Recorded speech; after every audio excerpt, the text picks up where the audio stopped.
সুন্দর নিমাই তীর্থ ঘাটে রং করা চলছে। একটা অনেক বড় লঞ্চ যাচ্ছে, এই যে মালপত্র নামছে। মহাদেবের নাম করে ঢুকে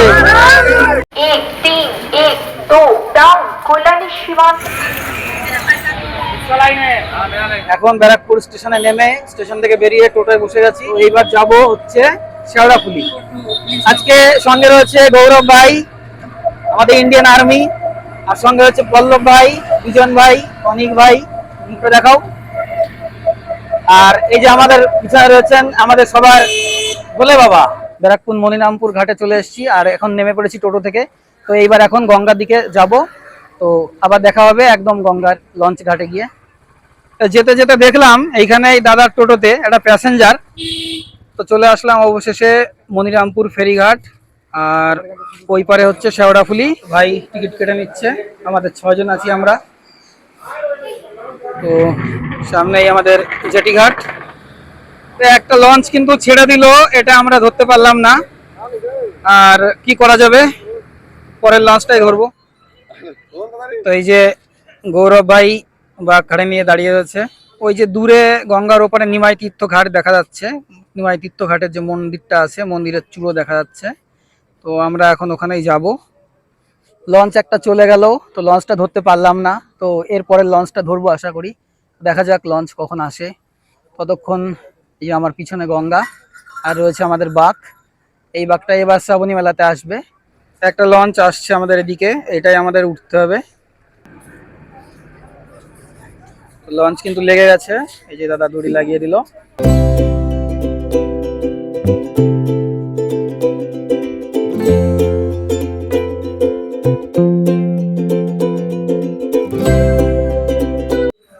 চলেছি নিমাই তীর্থ ঘাটের দিকে।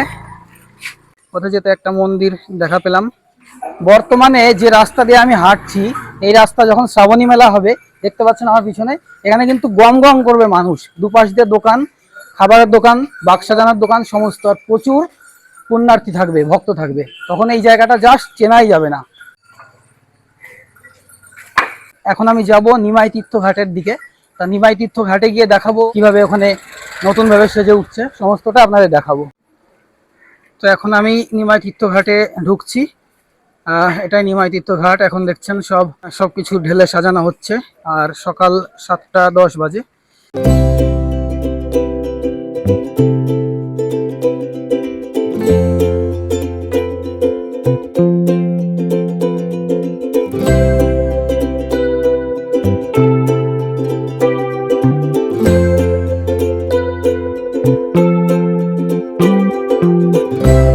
আমি যেমনটা বলেছিলাম আপনাদেরকে, যে বাঘ কিন্তু এই লোহার রেলিং গুলোর উপরেই রাখা হয়।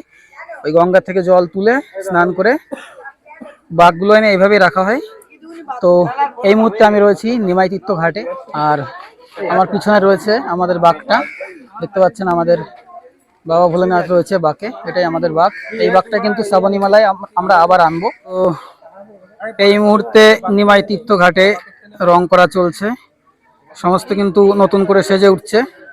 আর আমরা দেখতে পাচ্ছি এখানে গেরুয়া রং হয়ে যাচ্ছে। আর এই যে দাদা রং করছেন। আর একবার মন্দিরটাকে দেখে দিচ্ছি আপনাদেরকে। এই যে আমাদের ভক্ত ব্যায়াম করে, জিম করে বডি বানিয়েছে একদম নিমাই তীর্থ ঘাটে। সুন্দর এই যে সব ভক্তরা রেডি হয়ে গঙ্গা স্নানের দিকে চলে যাচ্ছে। আর এখানে কিন্তু আপনারা জলও পাবেন এবার শ্রাবণী মেলায়, কোনো অসুবিধা হবে না। এখানে পুরুষ ঘাট বাথরুম, এখানে মহিলা ঘাট বাথরুম। আর এই যে এন্ট্রি, এখানেও কিন্তু কনস্ট্রাকশন চলছে। এই যে টাইলস গুলো বসানো হবে। একদম গঙ্গার দিকে আমরা চলে এসেছি। সামনে কিন্তু প্রচুর ভক্ত এই যে স্নান করছেন সকাল সকাল, কত সুন্দর লাগছে। আর একদম গঙ্গা পার থেকে আমরা সব দেখিয়ে দিচ্ছি পুরো নিমাই তীর্থ ঘাটটা। দেখুন সকালে সূর্যের আলো পড়ে চকচক করছে গঙ্গার জল। আমাদের সব ভক্ত কিন্তু দাঁড়িয়ে পড়েছে এখন সারিবদ্ধভাবে গঙ্গার মধ্যে। আর মহাদেবের নাম করে ঢুকবে, মহাদেবের নাম করে একদম। এইগুলো কিন্তু আগে ছিল না। দেখুন এই যে চেন এবং স্ট্যান্ড, তার সাথে উপরে সনাতন ধর্মের প্রতীক গেরুয়া পতাকা দেখতে পাচ্ছেন। আর এই যে এখানে সতর্কীকরণ দেওয়া আছে নদীর গভীরে যাতে না যায় পশ্চিমবঙ্গ সরকার। হিন্দিতে, বাংলায় এবং ইংরাজিতে 3 ভাষাতেই সতর্কীকরণ দেওয়া রয়েছে। আসলে কিন্তু আপনারা অবশ্যই এই যে সীমারেখা টেনে দিয়েছে সরকারের তরফ থেকে চেন দিয়ে, স্ট্যান্ড দিয়ে, এর বাইরে কিন্তু আপনারা এগোবেন না। হ্যাঁ, এটা হচ্ছে একটা সতর্কবাণী, কারণ ওর বাইরে গেলে রিস্ক হয়ে যাবে। সেজে উঠছে নিমাতীর্থ ঘাট, কারণ এইখানে মানুষ আসবে আর অল্প কিছুদিন পরেই প্রচুর পুণ্যার্থী, হাজার হাজার লাখো লাখো পুণ্যার্থী এসে কিন্তু এইখান থেকেই জল নেবেন। এবার এরপরে এখান থেকে আমি কিন্তু চলে যাব সোজা তারকেশ্বর। এবার তারকেশ্বরে গিয়ে আপনাদেরকে দেখাবো ওইখানে তারকেশ্বর কিভাবে সেজে উঠছে শ্রাবণী মেলার আগে, সমস্তটা আপনাদের সামনে তুলে ধরবো।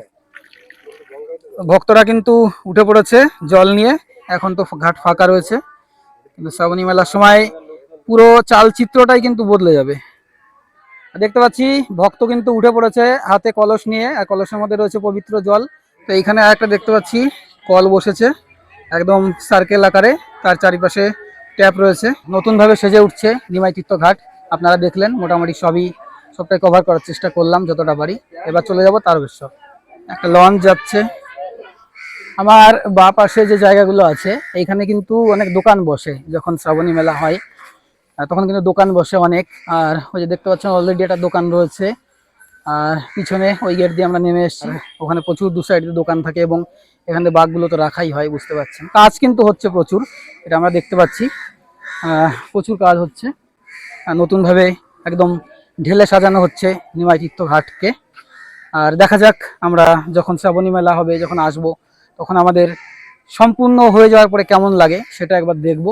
তো আশা করি নিশ্চয়ই ভালোই লাগবে এবং অনেক ভালো হবে এই আশা রাখবো, এবং মানুষ ভালো পরিষেবা পাবে, অবশ্যই এই আশাই আমি রাখবো। ভক্ত কিন্তু স্নান করে বাঘ কাঁধে তুলে নিয়েছে আর পুরো গেরুয়া বসন পরে নিয়েছে ভক্ত, মালপত্র নামছে।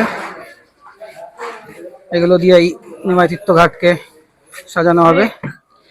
নিমাইতীর্থ ঘাটকে পিছনে ফেলে এবার এগিয়ে যাব।